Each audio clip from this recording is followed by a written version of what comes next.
todos los virus herpes van a contener un ADN bicatenario. ¿Se acuerdan del COVID-19? Contenía un ARN, ¿verdad? Entonces este es un virus que contiene ADN y por tanto cuando produce la infección va a producir una inmortalización porque se impregna en el ADN del ser humano. Por eso es que la mayoría de estos virus herpes no se curan, quedan latentes en el organismo y pueden volver a reactivarse en algún estado de inmunosupresión. Todos ellos están rodeados por una nucleocápside y a su vez tienen envoltura lipídica. Cuando ustedes le hablen de virus, a nosotros nos interesa saber si es que este virus, primero, es un virus ADN o ARN. Segundo, si es una cadena monocatenaria o bicatenaria. Y tercero, saber si es que estos virus tienen envoltura. Aunque parezca un poco irracional, los virus que tienen envoltura son más fáciles de eliminar con los desinfectantes, mientras que los virus que son desnudos, que no tienen envoltura, por lo general son más resistentes al alcohol y a los detergentes, como ocurre con el virus sincitial respiratorio, el cual, como se transmite por fomites, y también los rinovirus, básicamente, ellos pueden sobrevivir mucho tiempo en las superficies y son más difíciles de erradicar. Entonces, aquí vemos al virus, su núcleo, su nucleocápside y su envoltura. Entonces, casi todos los adultos van a estar infectados por herpes simple 1, por virus varicela zoster, por virus Epstein-Barr, por virus herpes humano tipo 6 y también por virus herpes humano tipo 5. En el caso del herpes simple tipo 2, por lo general es una enfermedad de transmisión sexual y es la enfermedad de transmisión sexual más común en los Estados Unidos. Miren, el 15 al 50% de los adultos en Estados Unidos están infectados por este virus herpes simple tipo 2. Aquí en Tacna debe ser un 5% porque aquí la gente es más tranquila.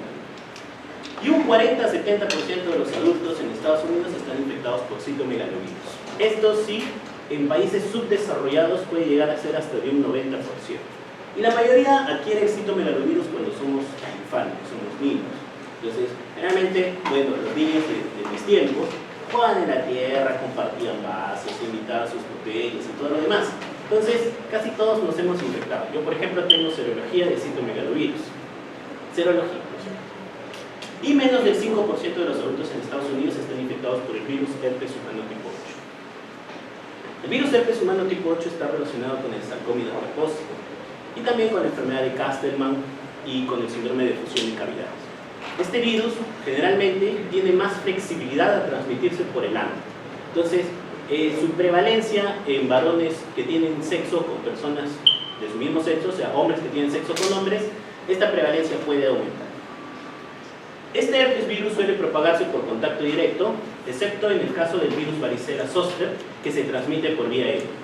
Son pocas las enfermedades que se transmiten por vía aérea, ¿no? Tenemos a la tuberculosis, al sarampión, a la varicela y recientemente incluido al virus del SARS-CoV-2. Entonces, cuando les hagan una pregunta qué virus se transmiten por vía aérea o en qué casos yo necesito usar una mascarilla N95 como medida de bioseguridad, son estos 4 agentes: tuberculosis, sarampión, varicela y SARS-CoV-2.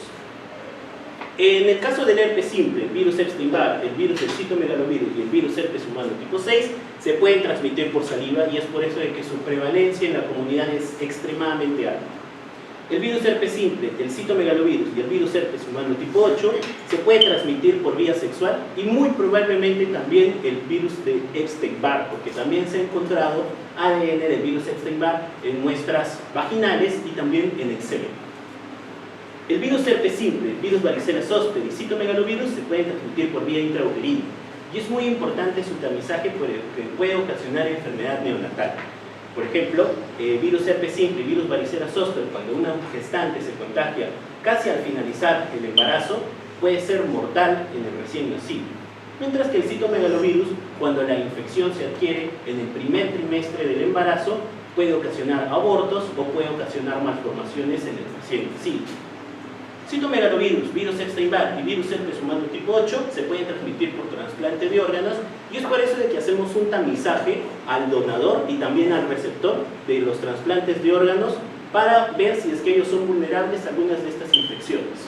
Por ejemplo, si yo tengo un donador que es herpes simple positivo y el receptor es negativo, este paciente es más vulnerable a las infecciones y probablemente vaya a requerir una profilaxis con aciclovir por largo tiempo.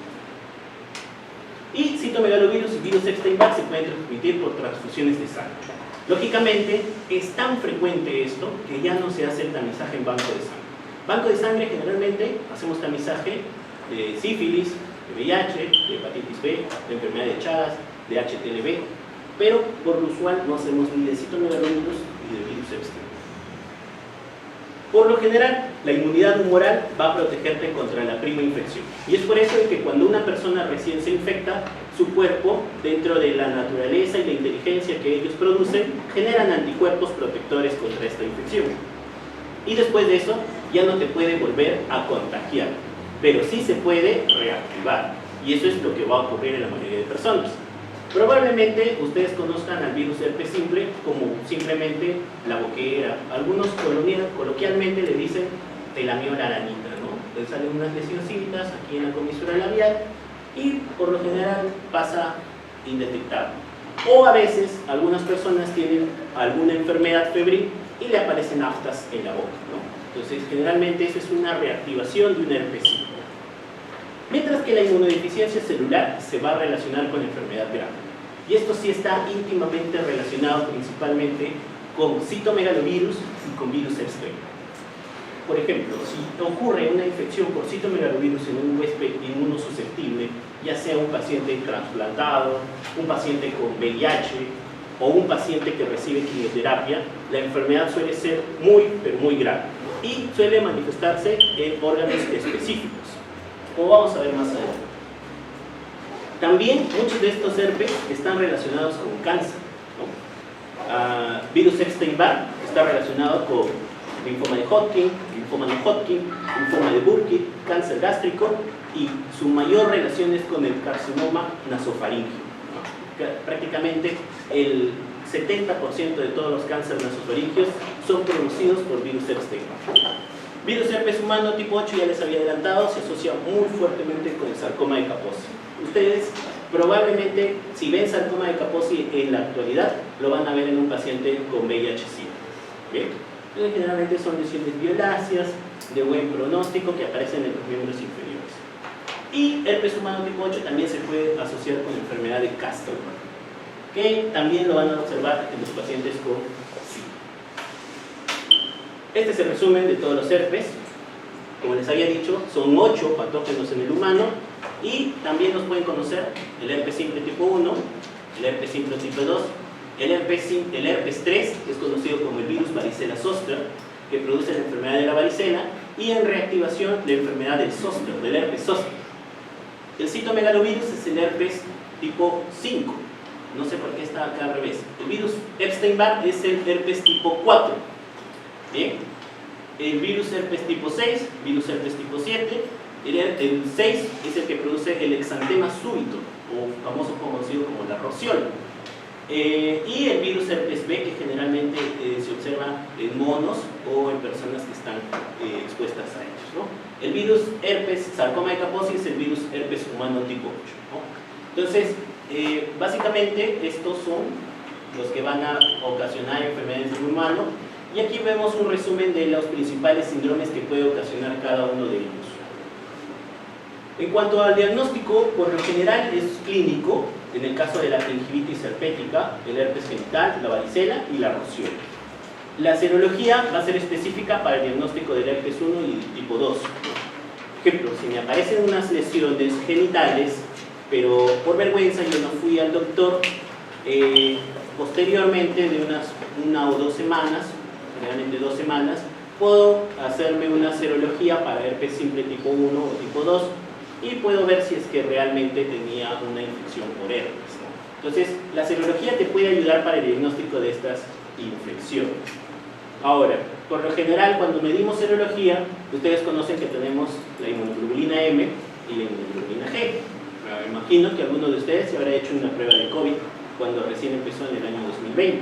Entonces nos decía, la inmunoglobulina M nos detecta infecciones agudas, mientras que la inmunoglobulina G generalmente está relacionada con exposiciones previas.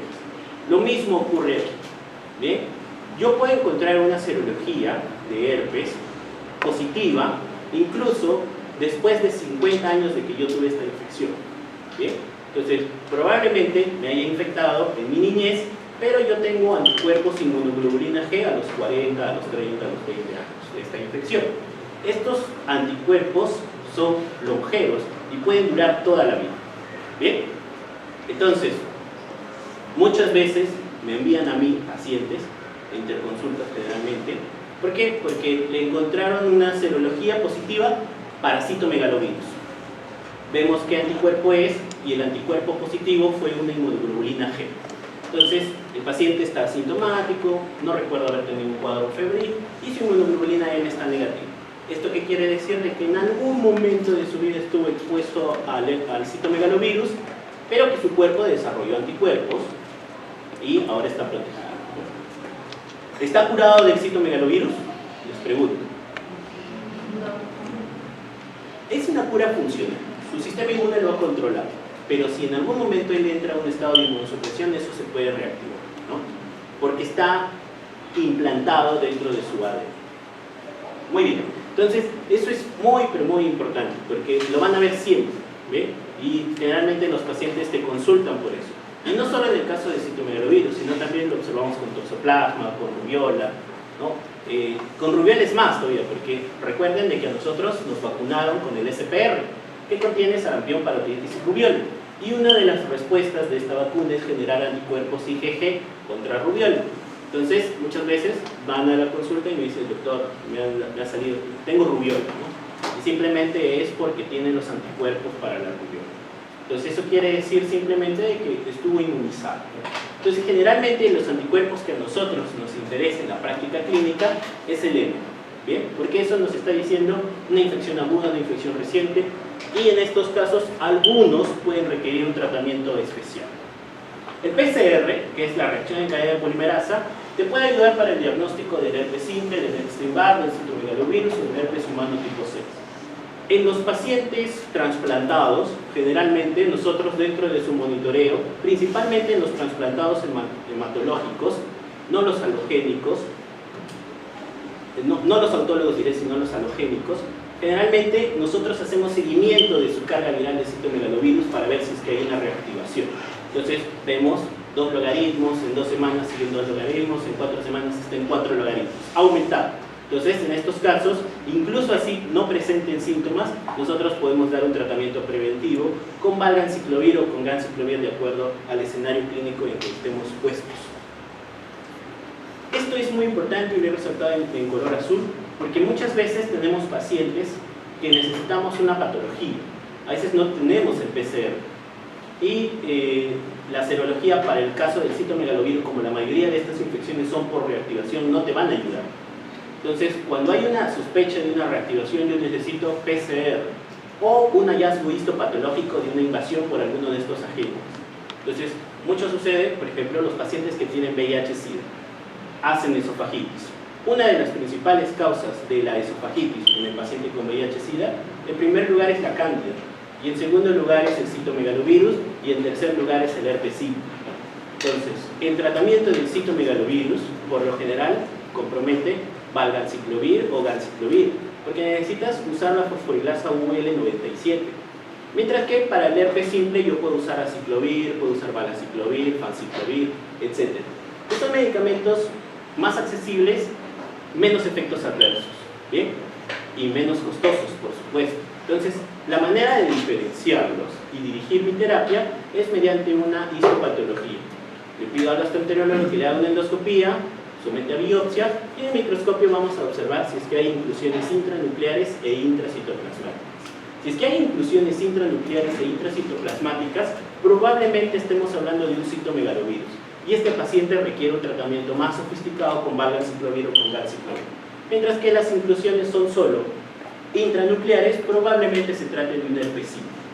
Entonces, herpes simple, varicela zoster y citomegalovirus pueden ocasionar enfermedades ulcerosas a nivel de las mucosas. Puede ocasionar esofagitis, puede ocasionar colitis, etc. Aquí podemos ver un ejemplo de cómo se observan las células, las inclusiones intranucleares. Mientras que aquí vemos inclusiones tanto intranucleares como intracitoplasmáticas. Entonces, recuerden, intranuclear, intracitoplasmáticas, citomegalovirus y Epstein. Solo intranucleares, herpes simple y varicela zoster. Y en cuanto a los tratamientos, todos los tratamientos antivirales aprobados por la FDA para los herpes virus son de esta familia, las ADN polimerasa, son los que actúan inhibiendo las ADN polimerasa viral. No hay otro tratamiento, no hay otra vía, al menos para herpes, que tengamos disponible en la actualidad. Entonces, las diferencias van a depender de si son fosforilados y quién los fosforila. Por ejemplo, la timidincinasa del virus herpes simple o del virus varicela zoster puede fosforilar al aciclovir y al penciclovir para su metabolismo. En el caso de la UL97 del citomegalovirus puede fosforilar al ganciclovir. Otros no van a requerir fosforilización, como ocurre con el foscarnet y el cidofovir. Esto es más peligroso. ¿Por qué? Porque la selectividad, o sea, yo doy un medicamento y este medicamento no actúa inhibiendo la polimerasa de ADN de mis células sanguíneas, por ejemplo, o mis células de la piel, o mis células del cerebro. ¿Por qué? Porque no tiene esta fosforilasa, no tiene la timidincinasa, no tiene la proteincinasa UL97. Pero si es que doy un medicamento que no requiere esta fosforilización, puede inhibir células que no son solo virales. Y esos son los principales efectos adversos del foscarnet y cidofovir. Y va a afectar a aquellas líneas celulares que se metabolizan rápidamente. Por ejemplo, las células hematopoyéticas y también las células del riñón. Entonces, sus principales efectos adversos son eso: pancitopenia e insuficiencia renal. Cidofovir, recientemente lo hemos desempolvado para el uso de monkeypox, ¿no? Para el monkeypox estamos usando ahora tecovirimat y brincidofovir, que es un precursor más moderno del cidofovir. Y en el caso del valaciclovir, el valganciclovir y el fanciclovir, estos fármacos son profármacos de su forma activa, que es el aciclovir, el ganciclovir y el penciclovir, respectivamente. ¿Cuál es su beneficio? De que requieren menos dosis. Por ejemplo, yo tengo un paciente con herpes zóster, ¿bien? Herpes zóster, un anciano, le han salido vesículas en forma de un dermatoma, muy doloroso, y le quiero tratar. Si es que doy un tratamiento con aciclovir, tengo que usar 800 miligramos 5 veces al día, lo cual equivale a usar, si es que tienes tabletas de 200 miligramos, son 4 tabletas, ¿no? Si es que son tabletas de 400 miligramos, son 2 tabletas 5 veces al día. Y generalmente es muy pesado para los pacientes, ¿no? Mientras que si tengo valaciclovir, podría usar el valaciclovir de 1 gramo cada 8 horas y me ahorraría algunas dosis adicionales, ¿no? Entonces, básicamente eso es el beneficio. Luego son iguales de eficaces. En cuanto al herpes simple, wow, ¿cuánto tiempo voy? 20 minutos. Y son 100 tiempos. Generalmente esta clase me duraba 1 hora y media. Pero bueno, avancemos. Esto luego lo leemos. ADN catenario. Ya. El herpes simple tiene una distribución universal. El ser humano es el único reservorio y es la principal causa de úlceras genitales, ¿no? Si a tu enamorado le sale una úlcera genital, lo más probable es que sea herpes simple, ¿no? En segundo lugar, sífilis, ¿no? Si le duele mucho y son múltiples, herpes. Vesículas perladitas, bonitas, las ganas de reventarlas, herpes. Mientras que la sífilis, por lo general, es una úlcera única, indolora, que a veces ni se dan cuenta. Bueno, los hombres generalmente siempre tienen la tendencia a observar, al menos con inyecciones, ¿no? Pero las mujeres no. Entonces, muchas veces en las mujeres es así, indolente, ni se dan cuenta cuando les apareció esta úlcera, porque no duele. Y generalmente se cura sola. Y van a un tamizaje por donación de sangre o una cirugía y sale BDRL positivo, ¿no? Y le echan la culpa al esposo y siempre hay problemas en el consultorio. Pero bueno, el herpes simple tipo 1 está presente en más del 90% de los adultos, ¿okay? Es algo muy, pero muy frecuente. Bien, casi todos hemos estado en contacto, hemos compartido una gaseosita. Siempre hay esa costumbre de la cerveza que comparten el vaso, ¿no? Bueno, creo que ahora con el COVID, ya hace tiempo que no hago eso, pero antes sí se hacía, ¿no? Y no había problemas. Y su prevalencia aumenta con la edad y muestra una relación inversa con el estado socioeconómico. ¿Qué quiere decir? Que mientras más pobre sea el país, más prevalencia hay del herpes simple tipo 1. ¿Bien? Mientras que el herpes simple tipo 2 comienza a aparecer en la pubertad y se correlaciona con la actividad sexual. ¿Bien?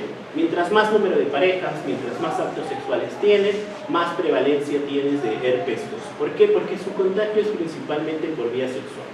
Ahora, te puede aparecer en los genitales lesiones por herpes 1, sí puede suceder. ¿Bien? Sí puede suceder. Pero lo más frecuente es que sea por herpes 2. Mientras te puede aparecer herpes 2 en la cara, en la boca, no puede aparecer. ¿Bien? Entonces, el 70% de las lesiones genitales por herpes van a ser por el herpes 2. Y su prevalencia es mayor en las mujeres, debido a que tienen una zona mayor de exposición por la vagina, y en las personas con VIH y en HCH. Siempre, casi todas las enfermedades de transmisión sexual van a ser más frecuentes en las personas que tienen sexo, en los hombres que tienen sexo con hombres. ¿Por qué? Porque el recto no está preparado para el sexo. Generalmente, durante el acto sexual anal, hay muchas microabrasiones en el recto que pasan impercibidas, y eso lo hace un potencial tejido de contagios, que no solo hay un contagio de mucosas, sino también con sangre. En cuanto a los factores de riesgo del herpes simple tipo 2, las mujeres, eso también, casi todas las enfermedades de transmisión sexual son más frecuentes, o al menos son más vulnerables las mujeres. Infección previa por herpes 1 va a triplicar el riesgo del herpes 2. La mediana de tiempo para la transmisión en las parejas con serología discordante es de 3 meses, es decir, terminen con sus neuronas antes de los 3 meses, no quiero decir eso, sino de que hay algunas enfermedades, por ejemplo el VIH. Si yo tengo sexo con una persona que tiene VIH, es una mujer, no va a ser un hombre, una mujer tiene VIH, yo no tengo VIH, ¿cuál es la posibilidad de que yo adquiera VIH? ¿Cuánto creen? ¿Cuánto? Lancen un número, cualquiera que se imaginen. ¿Cuánto? ¿2%? 2, 5%. Menos. Más o menos la posibilidad es 1 en 1000 relaciones sexuales. O sea, es una baja posibilidad. Mientras que, observen, el del herpes es 3.5% por coito. O sea, hay más posibilidad de que me contagie de herpes que de VIH. Usen condón.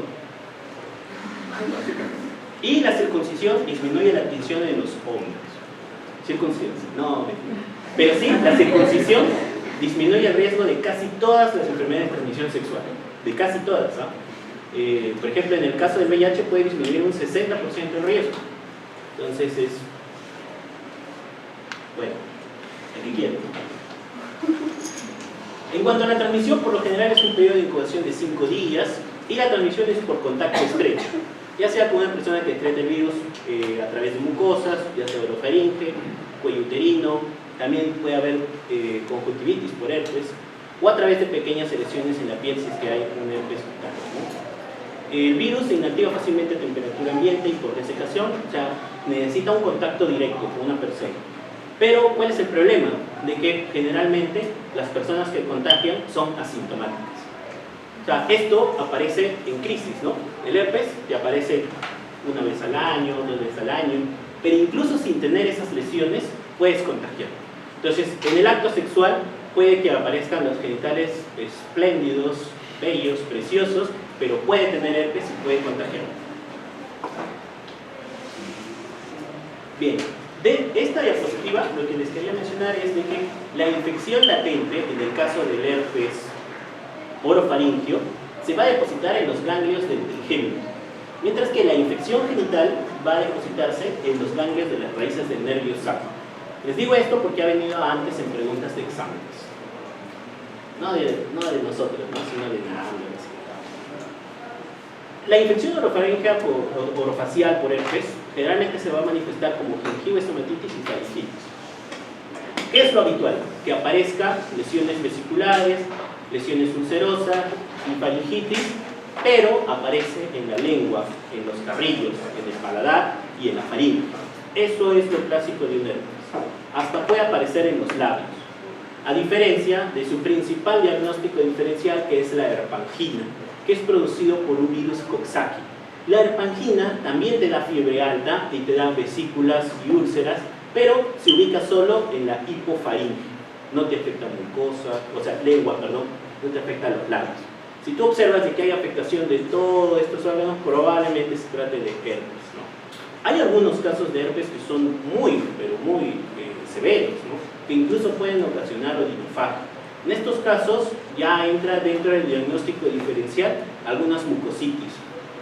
Hay algunos gérmenes que pueden ocasionar mucositis, como es clamidia neumófila, como es micoplasma pneumonia, como es gonorrea. Y entonces ellos debemos tenerlos siempre en el diferencial de un herpes severo. Ahora, estos herpes generalmente aparecen en la niñez y por lo general es una enfermedad febril que suele ser autolimitada.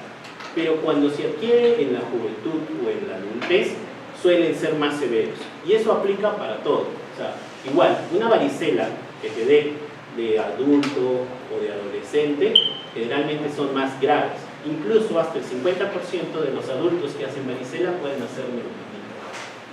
Mi pregunta es, ¿quién de ustedes tiene vacuna contra varicela? ¿Ya? ¿Y quién de ustedes ha tenido varicela? La mayoría, ¿no? Aquellas personas que no tienen vacuna y que no han tenido varicela, ustedes que son estudiantes de medicina y que van a estar expuestos a la varicela en cualquier momento, vacúnense. Algunas puedes aplicarte una sola dosis y es bastante segura, bastante eficaz y te ahorras una neumonía. Yo he visto personas que han fallecido por varicela, ¿no? Entonces es una enfermedad inmunoprevenible que ustedes como médicos pueden evitar. Bueno, ya les dije todo esto. En el caso de la infección genital, la primera infección se asocia con una duración más prolongada, que dura entre 10 a 12 días. Entonces, generalmente cuando es una prima infección, todos se asustan. Todos van al neurólogo, van al ginecólogo, van al infectólogo. ¿Por qué? Porque imagínate, pues, no ver ahí aftas en tu miembro, ¿no? Entonces, y es doloroso, ¿no? Es doloroso y en algunos casos se asocia con mucha fiebre, con fiebre alta. He visto casos que incluso les salió lesiones en las manos, ¿no? No sé dónde van a estar esas manos, pero suele ser un cuadro aparatoso en algunas personas. Y en la actualidad, el principal diagnóstico diferencial de un herpes genital es monkeypox, ¿okay? Ahora, la viruela del mono ha cambiado el juego en las úlceras genitales. La viruela del mono en la actualidad ya se considera una enfermedad de transmisión sexual. Aunque todavía no lo ha dicho la OMS, ya todos sabemos de que se presenta en grupos de riesgo. Cuando apareció también lo veíamos en hombres que tienen sexo con hombres, en hombres que van a saunas, casas oscuras. No me pregunten qué es casas oscuras, búsquenlo luego. Y generalmente te suele manifestar también con vesículas, con abones, con fiebre. Es más tóxico y las lesiones son más grandes y más tensas. Entonces, yo he tenido, por ejemplo, hace poco tuvimos un paciente que estuvo hospitalizado por un, supuestamente dijeron que era un zóster genital, ¿no? Y estuvo ahí el fin de semana, me hacen la interconsulta, voy a verlo, ¿no? Veo que tiene dolor en los ganglios, que las lesiones son bilaterales, ¿no? Y que eran profundas y que ya habían pasado 14 días y todavía seguía con algunas lesiones activas. Entonces le digo, ¿has tenido algún contacto de riesgo, contacto sexual de riesgo? Y la respuesta del paciente es, no me acuerdo. Bueno, ¿ustedes se acordarían de haber tenido sexo hace 1 o 2 semanas? Probablemente sí. Y lo más que tienes que llamar la atención es, ¿y tuviste contacto sexual con una persona de tu mismo sexo? No me acuerdo, doctor. Entonces, me pareció un poco sospechoso, ¿no? Entonces le pedimos la prueba de monkeypox y salió positivo, ¿no? Entonces, lo habían hospitalizado como un zóster genital. El paciente había estado dando vueltas en el hospital 4 días. Entonces, muchas personas pudieron haberse contaminado y contagiado. Entonces, cuando tú sospeches de un zóster, no solo genital, recuerden que el zóster solo se presenta en un dermatoma y es unilateral. Bien, este señor tenía lesiones en los dos lados, o sea, cuando me refiero a unilateral me refiero a la línea de la mitad del cuerpo, ¿no? Entonces, si es que es un zóster, solo va a aparecer en un lado, ¿no? Desde aquí hasta atrás, pero solo hasta esa línea, ¿bien? Mientras que este señor tenía aquí, aquí, ¿no? Y es raro, pues, que un paciente de 30 años tenga zóster, ¿no? Cuando ustedes observen zóster en una persona joven, piensen en VIH, ¿okay? Entonces siempre pídanle a esa persona VIH. Hay algunas manifestaciones que te indican, que te sugieren inmunosupresión. Por ejemplo, que tú observes candidiasis bucal en una persona joven, VIH. Una persona que comienza a hacer diarrea, muchas veces, ¿no? Alguien se rió por ahí. VIH. O alguien que haga zóster, también, VIH. O múltiples onicomicosis, también. ¿De qué estamos hablando? Allá, la clínica, ¿no? Bueno, entonces son lesiones que puede haber dolor, puede haber prurito, puede haberlisuria, puede haber secreción vaginal, hay linfadenopatías seminales dolorosas y generalmente hay mucho dolor, ¿no? Eso es en la prima infección, porque cuando ocurren las reactivaciones generalmente son cuadros más leves. Cuando son las reactivaciones, el cuadro puede durar solo 3 días, a veces ya ni le duele, solo le pica y aparecen 2, 3 vesiculitas nada más. Entonces generalmente las reactivaciones son cuadros más indolentes. No debería reactivarse muchas veces, por lo general siempre son menos de 3 veces al año, y conforme pasen los años de la infección ese riesgo va disminuyendo, ¿no?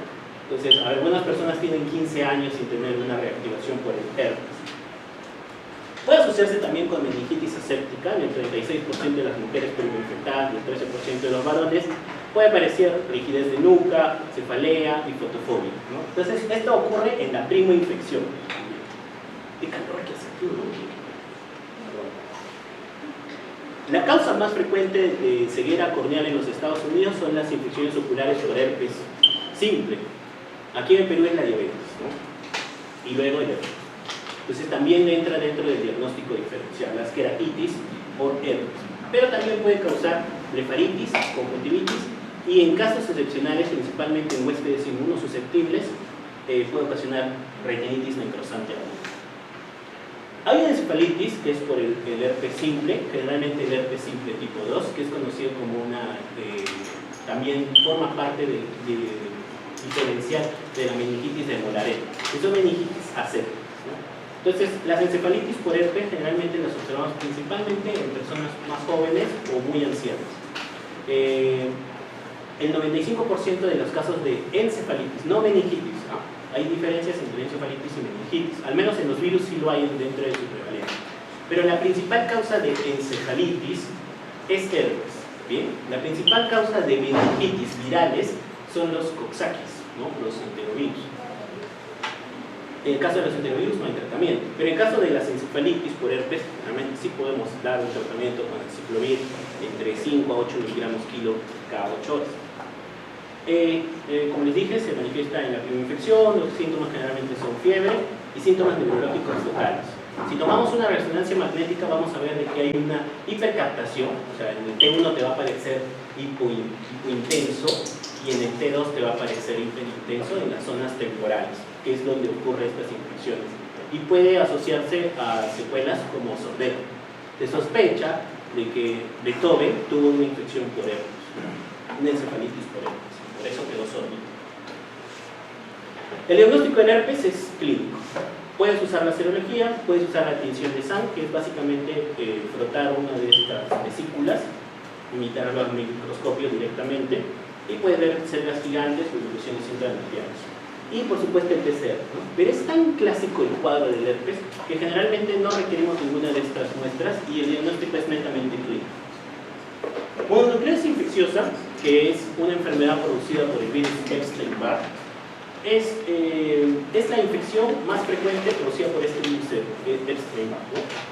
Es de distribución universal, por lo general es subclínica en la primera infancia, se asocia el virus Epstein-Barr, ya les había dicho, con linfoma de Burkitt, enfermedades linfoproliferativas, linfoma de Hodgkin, linfomas primarios del sistema nervioso central, el SIDA y carcinoma anosofaríngeo.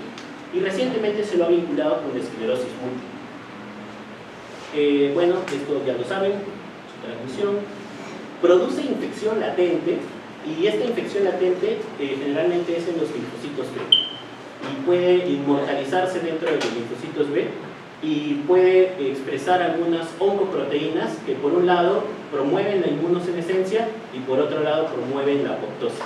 Entonces, esto ocasiona un enorme envejecimiento celular que puede llevar a la malformación y al cáncer. Se adquiere más precozmente en los países en vías de desarrollo.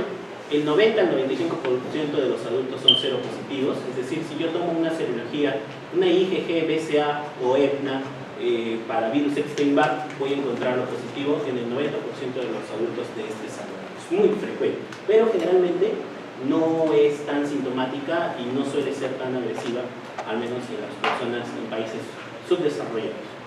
Se ha visto de que es 30 veces más frecuente en las personas de raza blanca que en las personas de raza negra. Bueno, se excreta por secreciones oropharíngeas hasta en 36 días antes del inicio de síntomas.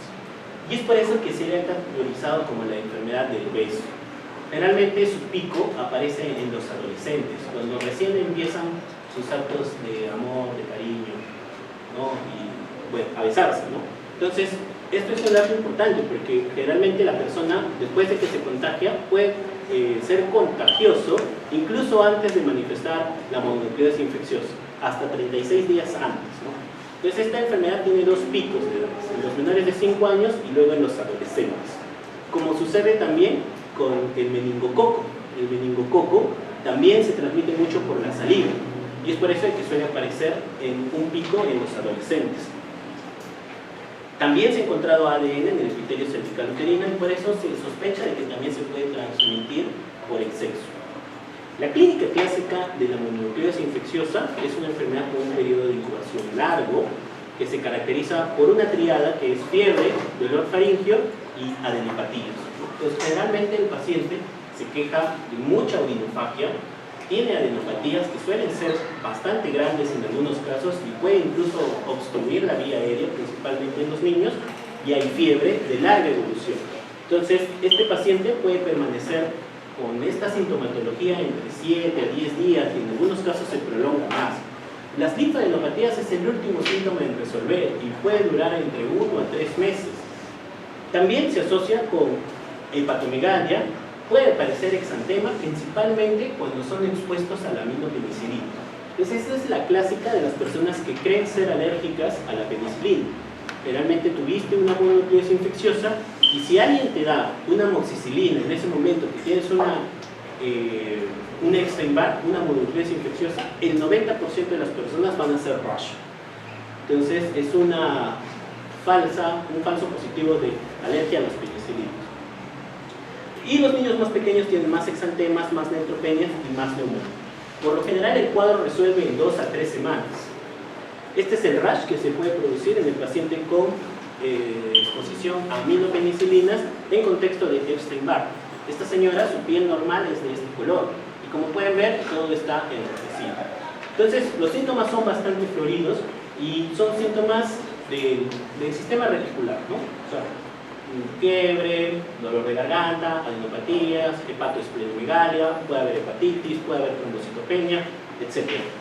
Generalmente la mononucleosis infecciosa entra dentro del espectro de otras enfermedades que pueden ocasionar la mononucleosis light, que es el toxoplasma, que es una prima infección por VIH, muy frecuente en las personas adultas jóvenes como ustedes. Recién se contagian de VIH, generalmente comienzan a hacer estas manifestaciones de manera más severas, incluso con meningitis y todo lo demás. También puede aparecer el citomegalovirus, el sífilis, creo que ya les dije toxoplasma. La trombocitopenia es un hallazgo constante y una de sus principales complicaciones es la rotura del vaso. Por lo general, después de que una persona ha tenido infección por Epstein-Barr o mononucleosis infecciosa, se le recomienda que no haga ninguna actividad física de contacto por 6 meses, ¿no? Generalmente hemos visto casos de pacientes que se recuperaron y se golpearon con la bicicleta o hacían skate y desastrosamente fallecieron. Otra de las complicaciones observables en los pacientes con mononucleosis infecciosa es la anemia hemolítica autoinmunitaria, que es mediada por crioglucininas. que generalmente se observan después de 2 a 3 semanas del evento. Puede aparecer encefalitis, las alteraciones hepáticas son muy frecuentes, casi siempre vas a observar hepatitis en el paciente como nucleosis infecciosa, y también puede haber algunas alteraciones renales muy parecidas a la leptospirosis. Una de las principales causas del síndrome hemofagocítico es el Epstein-Barr. Entonces ténganlo en cuenta, principalmente en huéspedes inmunosusceptibles. Esto se va a manifestar básicamente con fiebre alta, con pancitopenia, con disfunción hepática y con coagulopatía, pero de larga duración. El tratamiento es muy parecido a un cáncer. Miren, les ponen etoposídos, dexametasona, ciclosporina, prácticamente es un shock, o sea, es una quimioterapia de un linfoma. Es una enfermedad sumamente agresiva y muy mortal. Hace poco tuvimos un caso en el seguro y falleció. La linfocitosis mononuclear relativa y absoluta es un hallazgo constante, o sea, tú vas a ver un hemograma con un 70, un 80% de linfocitos. Y generalmente son linfocitos grandes, son linfocitos atípicos. Puede haber neutropenia, puede haber trombocitopenia, hay un incremento entre 2 a 3 veces de las transaminasas, hay aumento de la fosfatasa alcalina en el 60%, puede haber incluso aumento de las bilirrubinas, pero casi siempre en todas estas enfermedades te van a aumentar las bilirrubinas menos de 5 gramos por decilitro. Y en el 90% puedes presentar crioproteínas sin necesidad de que haya anemia hemolítica asociada. El diagnóstico, anteriormente el diagnóstico se basaba con anticuerpos heterófilos, pero en la actualidad lo hacemos básicamente con el IgM-BCA, ¿no? Entonces, si tú tienes un paciente que tiene un IgM-BCA positivo y un IgM-EPNA negativo, tienes una infección aguda probablemente menor de un mes.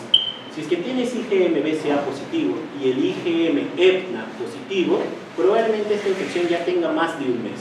Entonces, el EPNA, generalmente, a pesar de que es un IgM, se va a positivizar después del mes. Esto nos es bastante útil porque el IgM puede durar hasta 8 meses de longevidad. Entonces, te podría llevar a una confusión de diagnosticar una infección aguda cuando no lo es. Entonces, siempre el perfil es pedir los dos, el IgM-EPNA y el IgM-BCA. El BCA es sumamente sensible, o sea, un 95 a casi 100% de sensibilidad. El diagnóstico diferencial, ya les había dicho, citomegalovirus, virus herpes humano tipo 6, VIH, toxoplasma, otras hepatitis virales, rubiola, sarampión y reacciones a fármacos como feniltomina y sulfamidas. El tratamiento, no hay tratamiento, generalmente es solo soporte. El aciclovir no sirve, lo único que pudo ayudar un poco quizás es en la leucoplasia oral vellosa que suele aparecer con el virus Epstein-Barr en los pacientes con SIDA y solo de forma tópica, o sea, no hay un tratamiento antiviral.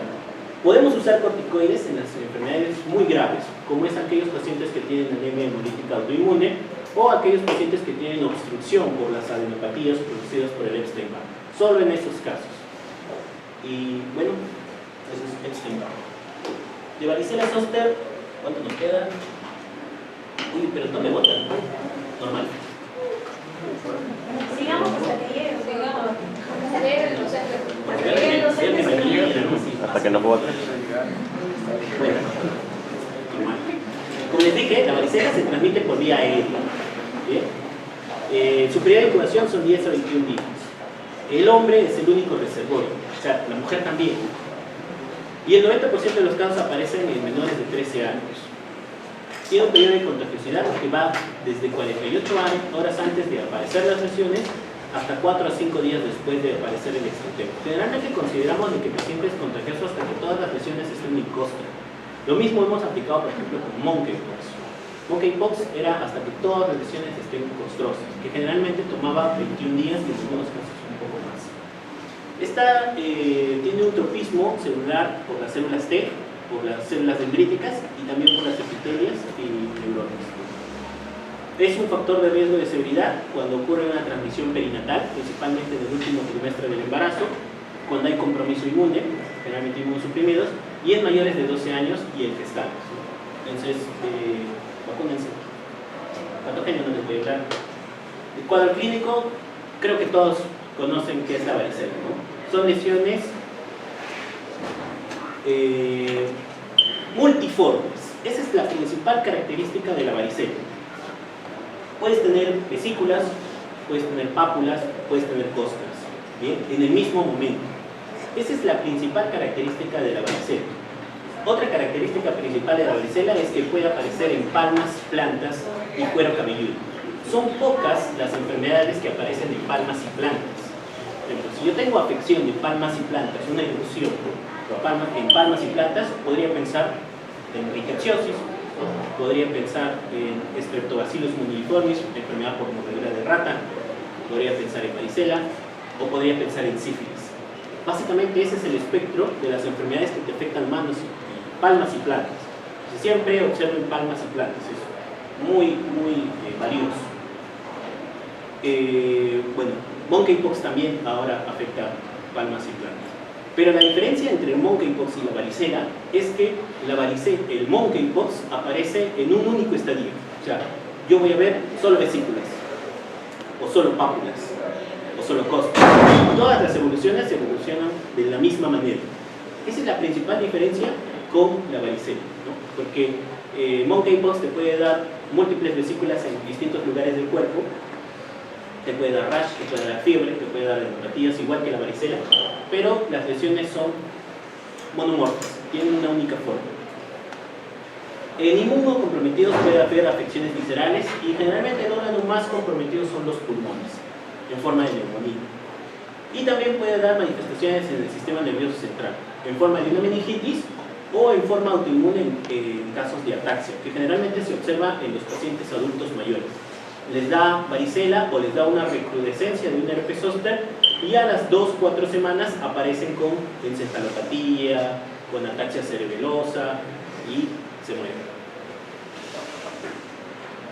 Como les dije, la neumonía es más frecuente en los adultos, muchas veces requieren oxígeno, debemos dar antivirales y puede ser incluso llevar a la muerte, ¿no? Esta es quizás la principal causa de muerte en los adultos.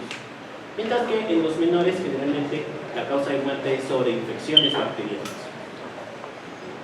La mortalidad es de 7 por 100.000 infantes, 1.4 en 100.000 niños, 31 en 100.000 adultos. Como pueden ver, la mortalidad en adultos es mayor que en la de niños. Y también en pacientes inmunosuprimidos como los que reciben quimioterapia o que tienen VIH. Como les dije, en menores de 5 años la principal causa de muerte o las complicaciones más frecuentes son la sepsis de foco bacteriano. Yo tuve la desafortunada mala suerte de que uno de mis colegas del residentado, su hijo le dio varicela cuando tenía 4 años y falleció. Hijo de médico, ¿no? Entonces, de aquí la importancia de la vacuna. La vacuna actualmente está implementada dentro del esquema nacional, entonces ya no hay razones para que no la reciban. Incluso hay una vacuna que viene, la Quadrix, ¿no? Que viene con SPR, o sea, sarampión, paratínico, rubiola y varicela, para que no te pongas un pinchazo más agudo. Y en mayores de 5 años, la ataxia cerebral aguda, que generalmente se observa en los adultos mayores ancianos. Entonces, el tratamiento es aciclovir. No hay muchas diferencias entre aciclovir y valaciclovir. En las formas severas podemos usar aciclovir endovenoso, es decir, no hay presentación endovenosa del valaciclovir.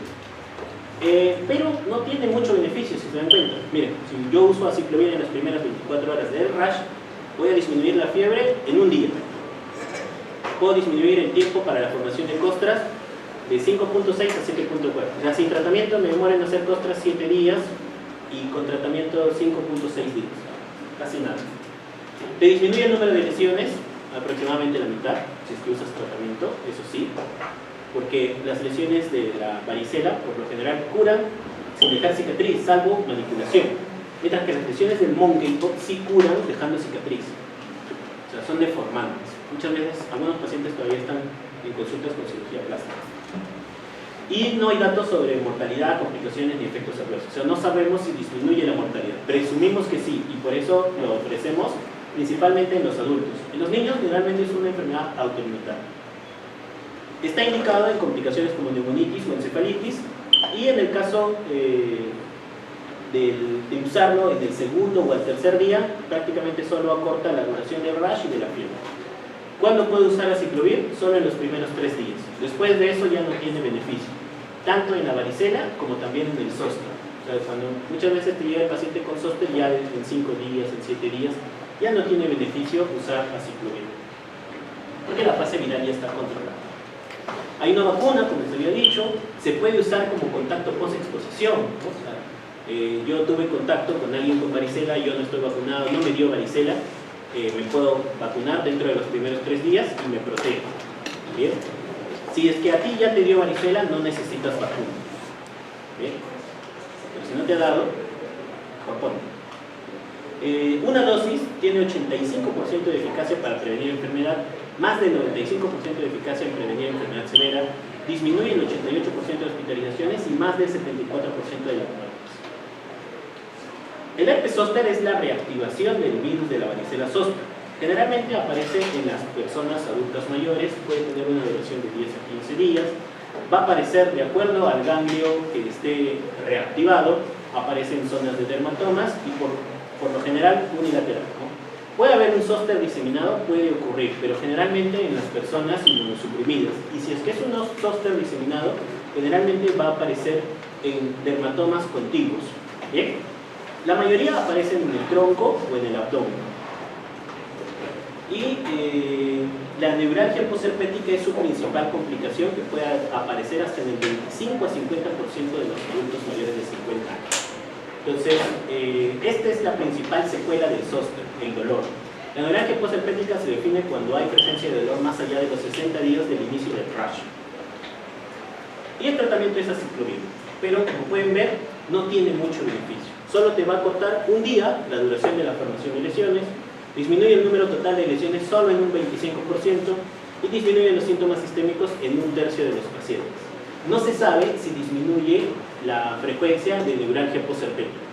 Entonces, generalmente hay pacientes que están seleccionados para hacer esta neuralgia posherpética, incluso con tratamiento con aciclovir.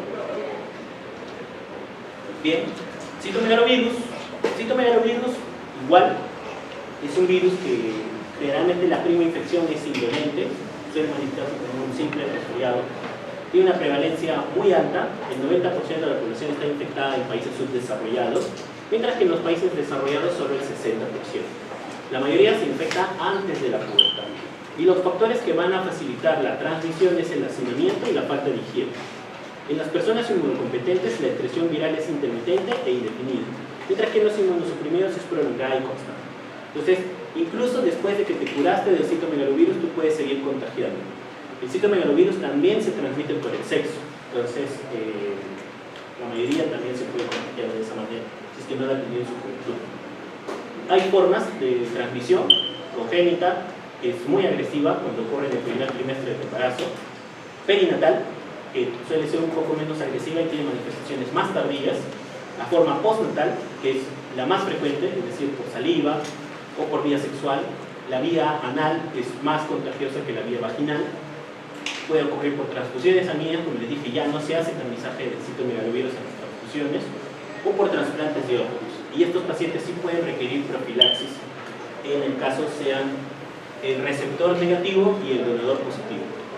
Principalmente ellos son los de mayor riesgo, porque si el receptor tiene serología positiva para citomegalovirus, probablemente esté más protegido ante una reactivación del virus. La vía de entrada puede ser el tracto genitourinario, tracto gastrointestinal o las vías respiratorias. El citomegalovirus permanece latente en los individuos inmunocompetentes y se puede reactivar en situaciones de inmunosupresión severa, es decir, trasplantes de órganos, quimioterapia o que te deciden. La IgM puede durar hasta 8 meses y la IgG por lo general dura toda la vida, ¿no? Entonces, así te hayas contagiado de niño, a los 60 años puedes tener una IgG y eso no significa de que estás teniendo una enfermedad por el citomegalovirus. Pueden manifestarse en forma de mononucleosis infecciosa, como les había dicho, es uno de los principales diagnósticos diferenciales, y también en los inmunosuprimidos.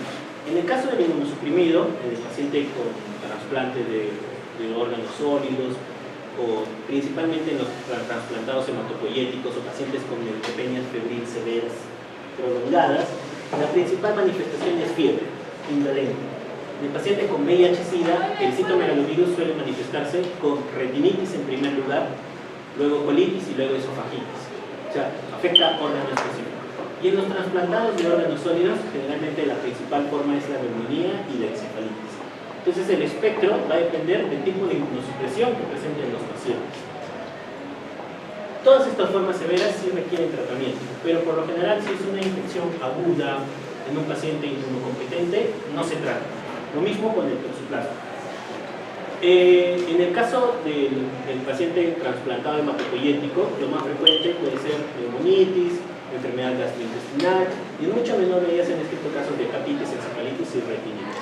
Mientras que en el paciente con VIH, esto sí es pregunta generalmente, aparece el citomegalovirus cuando el CD4 es menor de 50. O sea, un paciente muy inmunosuprimido, muy inmunosuprimido.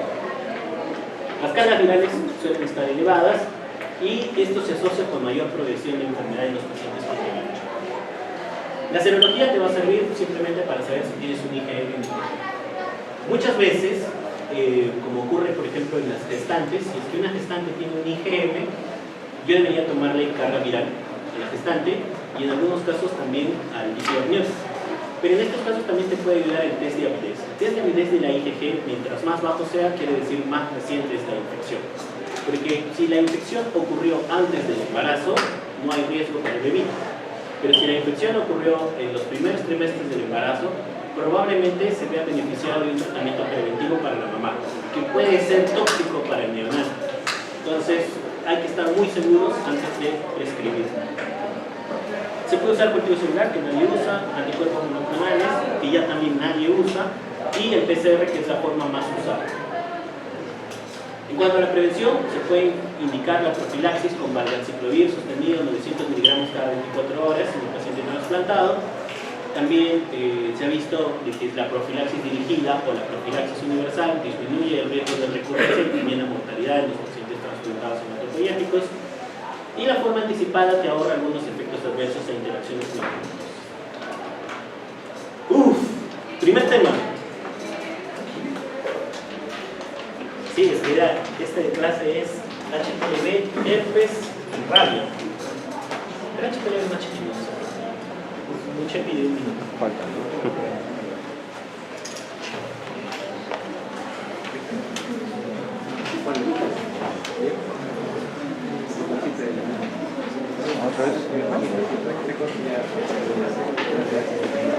HTLV tipo 3 y el HIV2 como el HTLV tipo 4. Entonces, comparten prácticamente las mismas características. Es decir, es un virus ARN, tiene rotura, tiene capacidad para transformar a los linfocitos T y tiene una polimerasa inversa. Es su principal característica. Cuando vemos su genoma, tiene el gen GAP, el POL, el M, muy similar al virus del VIH. Y tiene sus LTR que van a secuenciar la activación del virus en el célula. Su entrada al organismo es muy similar al VIH, lógicamente no se une a la GP120 ni a la GP41, pero sí tiene unión por endocitosis y contacto de membrana a membrana. Recuerden que la envoltura del virus del HTLV y del VIH es la envoltura de las células, ¿no? O sea, de los linfocitos T, y por tanto pueden acoplarse muy fácilmente.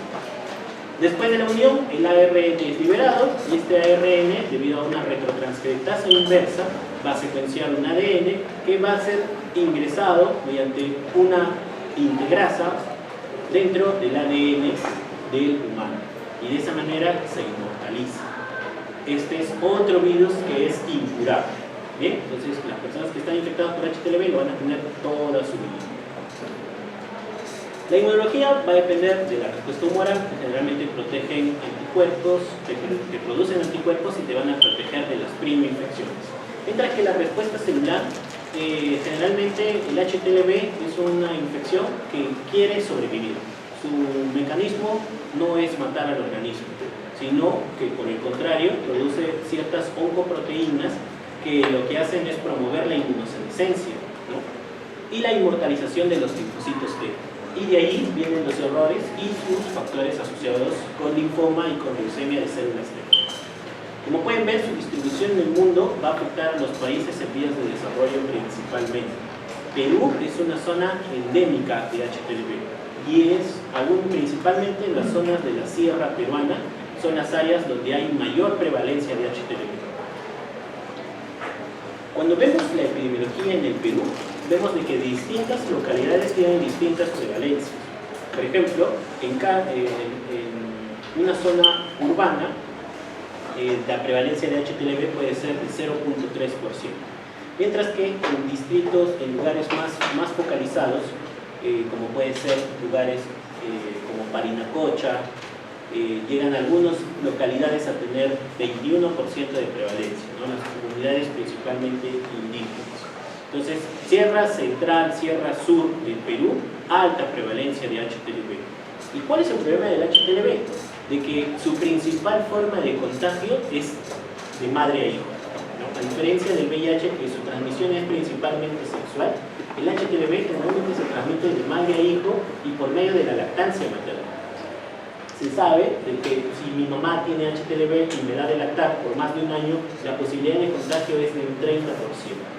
También se puede transmitir por vía sexual o por componentes sanguíneos, pero miren, la frecuencia de contacto sexual es 1 por 100 personas al año. O sea, si mi pareja tiene HTLV y nosotros tenemos sexo por año, de 100 personas que tienen este mismo escenario, solo uno se va a contagiar. Entonces, la vía sexual no es muy efectiva para la transmisión. Solo para dejar en claro el tema del VIH, el VIH, si bien la posibilidad de que yo me transmita al tener sexo con alguien con VIH es de 1 en 1000, si es que la persona tiene una infección aguda, el riesgo es 17 veces mayor. Y si tengo relaciones sexuales anales, el riesgo es de 1 en 50 relaciones sexuales. Pues generalmente la persona que se ha contagiado de VIH ha tenido mucha actividad sexual y probablemente con una persona que recién se infecta. Las personas que recién se infectan son las que tienen más transmisión y generalmente son las personas más sanas y más activas sexualmente. Entonces, usen condón. En el caso del HTLV, otro de los problemas es que el 90 al 95% de las personas infectadas por HTLV son asintomáticas, no lo saben. Y es por eso de que ellos transmiten a sus hijos, ¿no? Y así es una cadena gigantesca. Y como no se cura, toda una vida lo han tenido y lo van transmitiendo de familia en familia en familia, ¿no?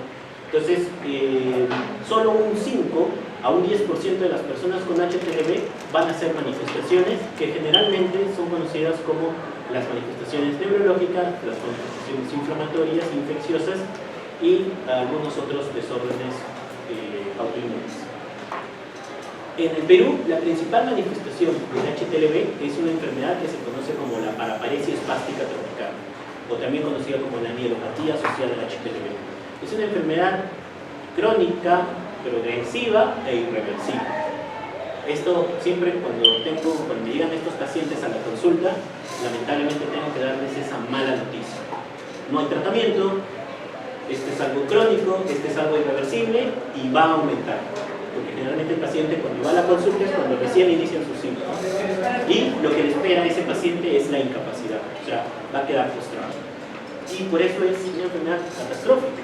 Es una de las enfermedades olvidadas, una de las enfermedades huérfanas en el mundo. A pesar de que su prevalencia es relativamente grande, yo tengo una buena serie de pacientes con HTLV aquí en Tacna. O sea, Tacna es una de las zonas, principalmente la sierra de Tacna, la sierra de Arequipa, la sierra de Puno, ni que hablar, donde hay una alta incidencia de HTLV. ¿Cómo dices que se llama la enfermedad paraparesia? Paraparesia espástica tropical. Paraparesia espástica tropical. Bien, además de la paraparesia espástica tropical, también se asocia el HTLV con síndrome de Sjögren, con uveitis, con dermopatía infecciosa y también con algunas parasitosis intestinales, principalmente estrongiloides, giardia, algunas parasitosis extracelulares como el caso de la sarna, onicomicosis, dermatofitosis y algunas formas neoplásicas, que es el linfoma y la leucemia de células T. Cuando vemos el espectro del HTLV, vemos de que hay una proliferación celular, hay una respuesta inflamatoria y hay una disfunción inmune selectiva. Y básicamente en esto se giran todas las patologías del HTLV que son solo observadas en el 5 al 10%. ¿Ves? Generalmente cuando van a la consulta, una familia, viene el paciente que tiene síntomas y yo le digo, hazle tamizaje a tu esposa, le hace tamizaje a su esposa, sale positivo, le hace tamizaje a sus hijos, salen positivos, le hace tamizaje a su mamá, sale positivo, le hace tamizaje a sus hermanos y al menos la mitad sale positivo. Entonces, así suele ser el HTLV, una enfermedad familiar. Entonces, como les dije, las manifestaciones, si bien la mayoría es para paraparesia espástica tropical, el paciente puede tener ojos secos, puede tener uveitis, puede tener fenómenos tiroideos, y en los niños generalmente son las dermopatías infecciosas. En los países asiáticos, la principal manifestación del HTLV son las neoplasias, el linfoma y la leucemia de células T. Mientras que en los países del occidente, la principal manifestación del HTLV es la paraparesia espástica tropical. En el adulto, la leucemia, el linfoma de células T y la paraparesia espástica tropical, junto con la uveitis, principalmente en Japón, son las principales formas. Mientras que en los niños, la dermopatía infecciosa y la paraparesia espástica tropical. Ahora, generalmente la paraparesia espástica tropical es una enfermedad que suele aparecer después de 30 a 40 años desde que te infectaste. Entonces, si te infectaste al momento de nacer, generalmente esto comienza a aparecer cuando ya tienes 40 años. Luego, al menos viviste algo. La leucemia y el linfoma de células T del adulto asociado al HTLV es una enfermedad de mal pronóstico. ¿Bien? Generalmente casi todas las leucemias de células T son de mal pronóstico, así sea por HTLV o así sea en niños. ¿Bien? Generalmente las leucemias de células B son de mejor manejo y lógicamente todas las leucemias en el adulto son malas, salvo la leucemia linfática crónica. Es algo bastante manejable. Tiene formas de presentación latente, crónica, la forma de linfoma leucemia el 19% y la forma aguda, que es el 57%. Generalmente, el linfoma de células T se puede asociar con manifestaciones cutáneas e infiltración en la piel, que forman parte del síndrome de Sézary. Entonces, muchos pacientes con HTLV también pueden tener esta expresión. Y se pueden observar las células estrelladas, ¿no? Células en flor, que es una característica hematológica bastante distinguible, no patognomónica, del HTLV. Oye, creo que no hay clases de odonto, ¿eh? ¿No? Bueno, sería otro salón. ¿Sí? ¿Sí? A lo mejor. No, sí se 10 y 10, mira. Odonto 1. Bueno, a las 10:30 tengo una reunión igual, así que yo me estaba hablando, pues, ¿no? Dije, la voy a hacer larga porque la terminaré en virtual, ¿no? Pero ahorita ya me cansé. Los años pasan. Bueno, la paraparesia espástica tropical básicamente es una persona que comienza con rigidez en las piernas. ¿Bien? Entonces el paciente comienza a tener una marcha sin doblar las rodillas. Generalmente así se van dando cuenta ellos, ¿no? Les cuesta un poco caminar bien flexionado, ¿no? Cuando juega su fulbito, lo faulea, ¿no? Realmente se cae rápido, se da cuenta de que subir escaleras le produce más cansancio y comienza a tener varias caídas, ¿no? El paciente se tropieza porque no puede alzar el pie, porque está rígido, ¿no? Entonces, el dolor generalmente que ellos manifiestan es por la rigidez. Y esas son las principales características, cómo va ascendiendo en los dos miembros. ¿Bien? O sea, no empieza en una pierna, empieza en los dos miembros, porque es paraparesia, ¿no? Todos los síntomas son de los miembros inferiores. Generalmente las manos están bien, aunque en algunos casos se puede asociar a mononeuropatías. ¿Bien? Y esto es progresivo y te puede llevar a la invalidez.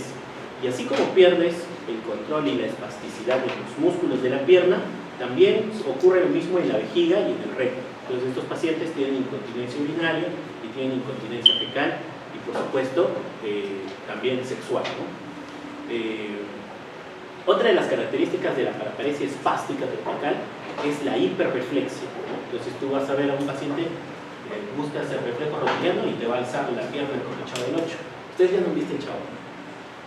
¿Ya no viste el Chavo del 8? ¿Cuántos años tienes? 20. ¿20?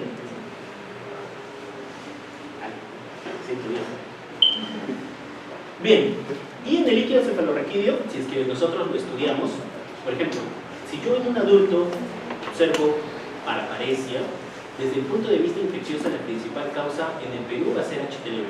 Pero si es que lo observan en un niño, hay que pensar en polio, hay que pensar en una mielitis flácida aguda, ¿no? En virus, coxsackie, etc. Recientemente hemos tenido un caso de polio en el Perú, ¿no? Después de 32 años. Algo increíble. Se está movilizando mucha política para poder controlar esto, ¿no? La polio es una enfermedad que no debería volver al mundo. No debería volver. Nadie se merece eso. Bien, Hay algunas enfermedades que son centinelas, ¿no? O sea, antes de que te aparezca la parálisis espástica tropical, o incluso en el paciente asintomático puede debutar con hipertiroidismo, o puede debutar con uveitis, o en el paciente niño puede debutar con dermopatía infecciosa. La dermopatía infecciosa es básicamente un impétigo, pero que nos aparece en lugares inhabituales, ¿no? En los brazos, ¿no? Realmente el impétigo aparece peri orificial, ¿no? Boca, nariz, oídos, etc. El diagnóstico en la actualidad básicamente se hace mediante serología. Podemos medirlo mediante ELISA, enzima inmunoanálisis, inmunofluorescencia indirecta, directa y también por Western blot. También podemos medir la carga viral, ya sea de forma cualitativa o de forma cuantitativa. Y mientras más carga viral, más riesgo hay de que hagas parálisis espástica tropical y que más progresiva y rápida y destructiva sea esta. Entonces, generalmente cuando un paciente sale positivo a HTLV hay que pedirle una segunda prueba, pero con una técnica distinta, ya sea por ELISA, por lateral flow, por inmunoquimiluminiscencia o por inmunofluorescencia indirecta o Western blot. Estas son técnicas basadas en anticuerpos. Entonces necesitamos dos técnicas más. Generalmente se puede pedir una confirmatoria que puede ser el Western blot o el IFI o un PCR, ¿no? Si tienes eso, ya es confirmado. Entonces, cuando tenemos a un paciente con HTLV, en primer lugar, confirmamos el diagnóstico antes de decirle, pues, ¿no?, que tiene una enfermedad crónica progresiva y reversible. Hay que darle una consejería, hay que darle soporte psicológico, hay que hacer un adecuado examen físico y una historia de la enfermedad, los test de laboratorio y definir los contactos de riesgo. ¿Bien? Entonces, generalmente siempre eso es la clave, ¿no? Hacer el tamizaje familiar para tenerlos bien monitorizados. Y el seguimiento, por supuesto, individualizado. Cuanto al tratamiento, no hay tratamiento. Miren lo que hay de tratamiento: vitamina C, ácido ascórbico, ¿no? O sea, nada. Vitaminas. También se ha usado en los casos de neuropatía asociada a HTLV, o sea, la parálisis espástica tropical, en algunos reportes antivirales como la viburina, cibudina. Recientemente se está estudiando el impacto del raltegravir, pero los resultados son bastante desalentadores. Quizás lo que está más familiarizado con el tratamiento es los corticoides, ¿no? En algunos casos, algunas guías te promueven el uso de prednisona 5 miligramos por día. Otros te lo dicen que si es un progresor rápido, o sea, que tiene un score de Osawa en 3 y rápidamente va al 5, ese paciente debería recibir pulso de corticoides, metilprednisolona 250 a 500 miligramos por día por 3 días, ¿no? Entonces, como es una enfermedad inflamatoria, quizás los corticoides sean por ahí la terapia más eficaz. Tengo una pregunta: ¿esos corticoides no le bajarían más inmunidad porque son Claro. Los corticoides, su principal efecto adverso es la inmunosupresión. Los corticoides tienen una inmunosupresión que no es selectiva, o sea, te baja todo. Te baja los linfocitos B, te baja los linfocitos T, puede causar incluso granulocitosis. Pero generalmente las dosis de corticoides que producen inmunosupresión son más altas.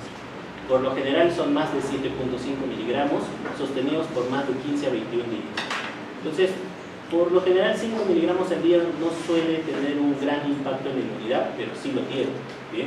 Entonces, los pacientes que reciben corticoterapia crónica tienen mayor riesgo de tuberculosis, tienen mayor riesgo de neumocitis virulensis, pero no hay otra, no tenemos más, no tenemos más. Y es por eso de que lo hablamos con el paciente, ¿no? Generalmente, si es que es un paciente progresor lento, y se define progresor lento aquel que no ha modificado su discapacidad en 6 meses, generalmente lo manejamos solo con terapia física, le damos baclofen, relajantes musculares, terapia de dolor y sus monitoreos. Pero si es que es un paciente progresor rápido, es decir, que en menos de 6 meses el paciente está evolucionando más en la discapacidad, podemos ser un poco más agresivos con la terapia incluyendo corticoides. Yo particularmente son muy pocos los pacientes que tengo con corticoides que tienen HTLV, porque la mayoría son progresores lentos. ¿Bien? Cuando he usado corticoides, el paciente ha ido bien, pero siempre está el temor de qué puede pasar con tanto tiempo de corticoides. Entonces, generalmente cuando lo he usado 1 mes, 3 meses y hasta ahí nomás, ¿no? Y luego de eso, generalmente los pacientes volvían a empeorar. Entonces tiene ese efecto rebote. Lamentablemente no hay más para HTLV, y es por eso de que cuando tengan un caso, la noticia es desgarradora, ¿no? O sea, es una muy mala noticia. Yo preferiría tener VIH que para parálisis espástica tropical. ¿Por qué? Porque el VIH en la actualidad toma una pastilla y no pasa nada. Yo puedo tener hijos, incluso si si yo tengo cargas virales indetectables, ya no soy contagioso. O sea, el pronóstico es muy bueno. Tener VIH, el pronóstico es mejor que tener diabetes. Incluso ahora hay terapias de VIH para ponerme un inyectable cada 2 meses. O sea, es recontra manejable. También en el HTLV no hay tratamiento. A pesar de que son retrovirus, que es de la misma familia del VIH, ¿no? Se ha usado la terapia del VIH, la amibudina, cirulina, raltegravir para HTLV, pero no sirve, no ayuda. Bien, otra de las terapias es interferón beta, plasmaféresis con inmunoglobulina endovenosa, anticuerpos monoclonales como interleucina 2, interleucina 15, ácido valproico, entre otros.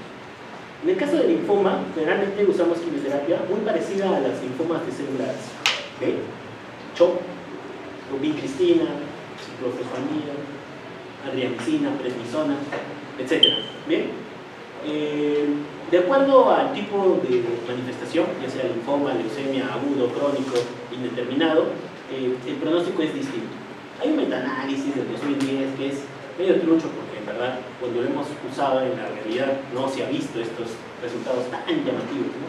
Por ejemplo, ellos observaron remisión completa de la enfermedad en los pacientes con linfoma T agudo, con el uso de antirretrovirales como siludina dosis altas. Entonces, normalmente en el paciente con VIH, por ejemplo, usamos 600 miligramos al día de siludina. En el paciente con HTLV teníamos que usar 900. En primer lugar, casi nadie lo toleraba, hacían mucha anemia, y no veíamos esos resultados, ¿no? Por eso es de que en la actualidad la principal oferta que damos a los pacientes con linfoma, leucemia de células T asociada a HTLV es quimioterapia. Probamos cómo les va con la siludina, ¿no? Pero en verdad la quimio es lo que más ayuda. Por ejemplo, miren, terapia antiviral resultó en supervivencia del 100% a largo tiempo en el linfoma T agudo, crónico y latente. Pero no tuvo impacto en el linfoma. Bien, entonces la terapia antiviral no tuvo impacto en el linfoma según estas curvas de Kaplan-Meier. Bien, bueno, eso es lo que les decía, las dosis recomendadas, siludina, 900 miligramos 3 veces al día, o sea, 300 miligramos cada 8 horas, y después de 1 o 2 meses, 600 miligramos. Y asociado a interferón, que ya nadie usa interferón. O sea, la última vez que usábamos interferón fue para hepatitis C, ¿no? Pero en la actualidad ya tenemos cura para la hepatitis C. La hepatitis C ya se cura. Desde el 2015 tenemos a disposición de las drogas de acción directa que curan el 98-99% de las hepatitis C. La hepatitis B, por tanto, ahora no tiene una cura, ¿no? Pero sí, los tratamientos son bastante efectivos en controlar. O sea, podemos usar tenofovir, eticavir, lamivudina, etc. Bueno, la mortalidad generalmente en el linfoma T agudo es más alta. El paciente con neuropatía asociada a HTLV, el pronóstico de vida son 15 años después del diagnóstico. Y en los pacientes con hiperinfección por estronquiloides estercolares puede haber una mortalidad hasta de un 87%.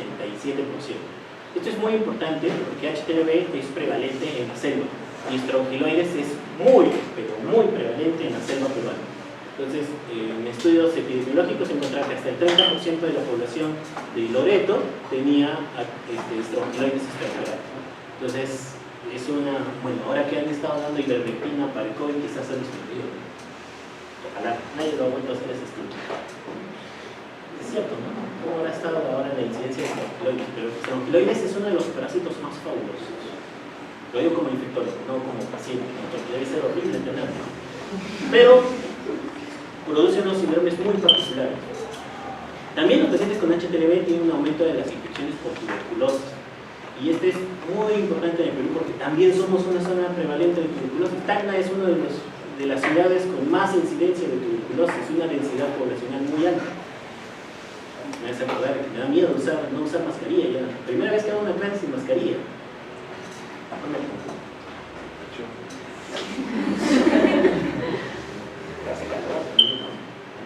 Y encima venía con una mascarilla simple. Bueno, sigamos. La positividad al HTLV de estronquiloides en HTLV puede ser de un 85% en la autoinfestación, en asintomáticos ha llegado a ser de un 5% y en la infección intestinal hasta de un 10% según el área estudiada. Probablemente en Iquitos, Loreto, Ucayali sea mucho mayor esta prevalencia. Bien, virus de la rabia, ¿cuánto nos queda? 10 minutos. Ya, claro. Bien, son 14 especies de la rabia, pertenecen a la familia de los rhabdoviridae y de los rizavirus. Es un virus ARN. Este virus no tiene cura porque el 100% los mata. También la rabia es mortal al 100% y es una zoonosis global. Se dice de que si existieran los zombies, probablemente rabia sería uno de los principales virus que podría mutar para causar zombies. Si es que existiera una enfermedad que mate a la humanidad, probablemente sea influenza. Ahora que estamos viendo los casos de influenza aviar, podría extinguir a la humanidad. Bueno, lo bueno es de que solo se transmite por mordeduras, ¿no? Entonces es difícil pues, que alguien te esté mordiendo en la realidad. Bien. No, yo decía a una persona, porque es solo de humanos. Perdón, la transmisión es una zoonosis. Lo pueden transmitir perros, murciélagos, ratas, ardillas, etc. Hasta el gato, monos. ¿Ya? No hace poco hubo una doctora que viajó a la selva y le mordió un mono. Qué raro, ¿no? Bueno, le mordió un mono, ¿no? Y la doctora quería que sacrifiquen a todos los monos de ese centro, que eran como 25. La mandaron a volar, ¿no? Y tuvo que vacunarse. Y me dijeron, sí, están vacunados. Pero nunca le enseñaron los carnets. La incubación es variable y puede durar hasta 7 años, excepcionalmente. Y es un virus neurotrópico, ¿bien? Entonces, si te muerde, mientras más cerca al cerebro esté, más riesgo hay de que hagas la enfermedad. Si es que haces la enfermedad, es 100% fatal, aunque hay 2 casos en el mundo que lograron sobrevivir a la rata. ¿Bien? Uno fue en Iquitos, pero luego murió por otras cosas. Miren todas las 14 especies que hay. Reservorio en los perros es el virus rabia, en los murciélagos son todos los pisavirus excepto mucola. Y también puede presentarse en otros animales silvestres. Todos los mamíferos pueden ser infectados y pueden transmitir. Y en el siglo XXI se sigue observando 60.000 víctimas cada año de rabia. Hace poco la noticia más reciente de un brote de rabia fue en una comunidad de Loreto. Hubieron 12 niños que fueron atacados por murciélagos que contenían el virus de la rabia. Todos murieron. Esto fue en la localidad de Yamuntich, distrito de Morona, provincia de Daco. En el caso de la rabia canina, cuando ustedes sean serumistas, probablemente van a tener que ir a vacunar perritos. Y el control de la rabia canina es algo sencillo, ¿no? Porque generalmente los perros sí se dejan vacunar. Pero a ver, vacuna un murciélago. Lo hacen, ¿no? Entonces el control vectorial es muy difícil. Y se han usado vampiricidas, pero igual, luego de un tiempo puede haber un rebrote. Ustedes saben que el 60% de todos los mamíferos en el mundo son murciélagos.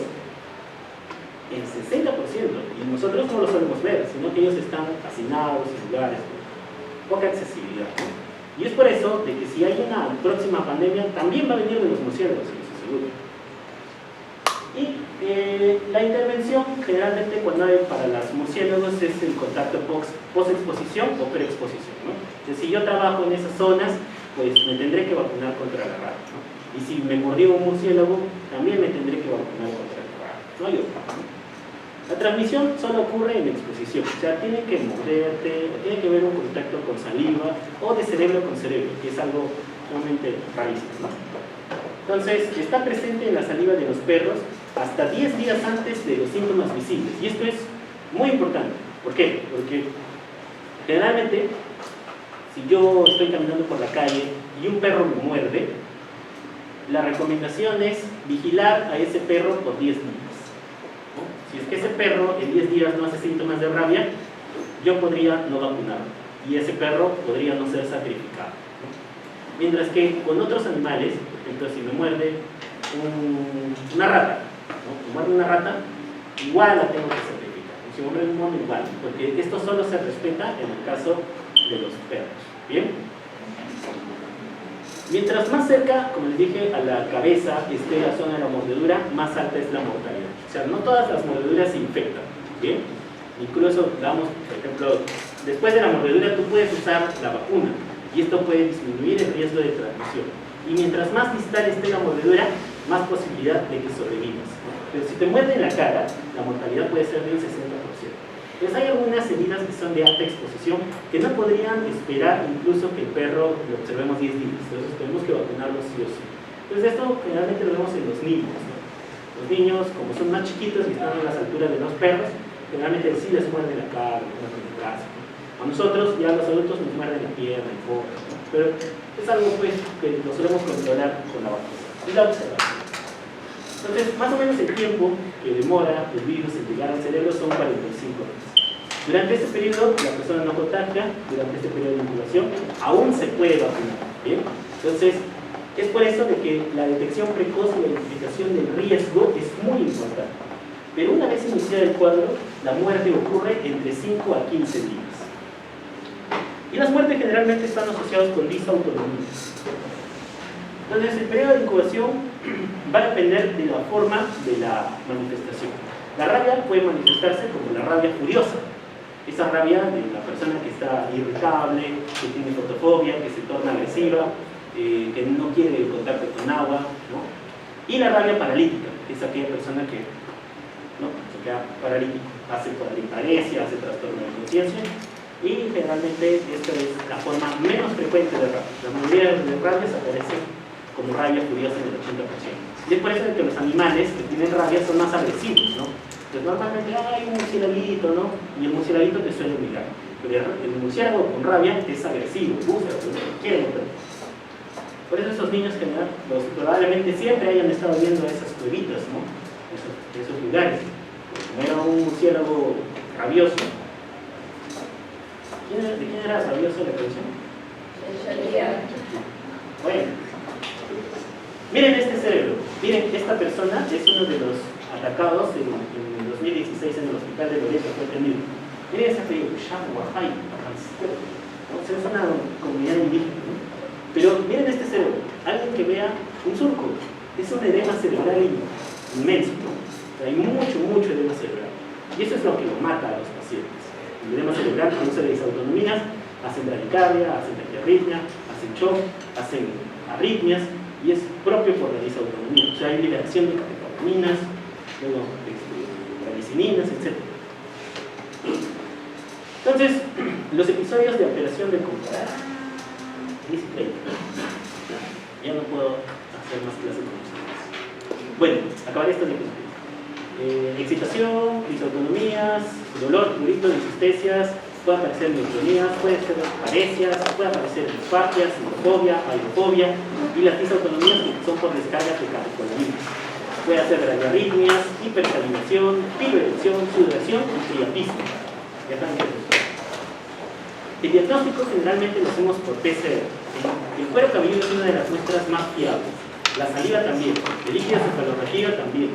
En sangre generalmente podemos usar anticuerpos, pero luego de 14 días. Y su sensibilidad no suele pasar del 70%. Entonces, si tú tienes cuerpos de medio en cuero cabelludo, puedes hacer diagnóstico.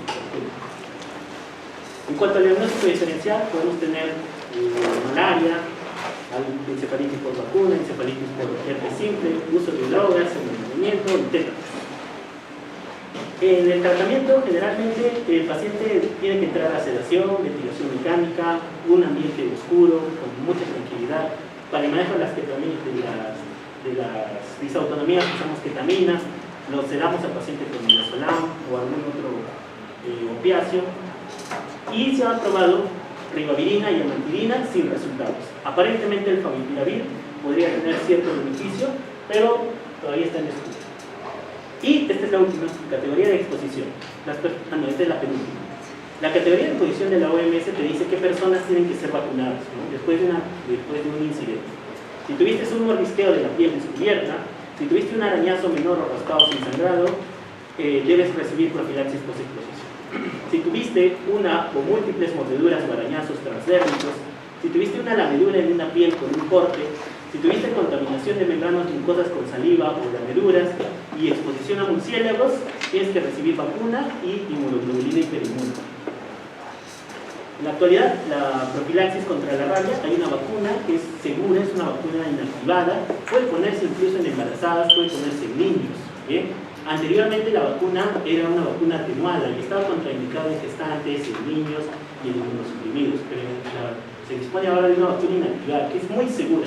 la posibilidad de efectos adversos es solo 1 en 1 millón. No creo que sea ese millón, ¿no? Y son 5 dosis. Hay un esquema de dosis aceleradas que es de 0, 3, 7, 14 y 28 días. En el caso de que se descarte la infección del perrito, por ejemplo, solo puedes ponerte 4 días. Y eso es todo, amigos. Muchas gracias.